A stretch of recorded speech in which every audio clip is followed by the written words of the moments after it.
these African countries are doing the incredible. Let me show you what the Western media doesn't show to you. In Ethiopia, one of the largest African countries, they developed one of the best transportation systems in Africa, if not in the whole world, with ultra-modern trains and a 5-star airline. In Nairobi, Kenya, the cityscape looks something like this, with skyscrapers, urban architecture and advanced expressways. Rwanda's capital, Kigali, has some of the cleanest streets in the world, with zero trash, organized public transportation systems and elegant resorts. In Johannesburg, South Africa, the cityscape looks something like this, modern, futuristic and developed.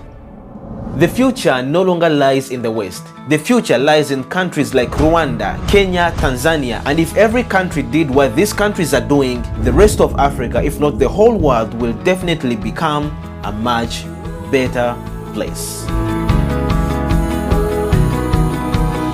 Follow this page and we'll see each other in another video.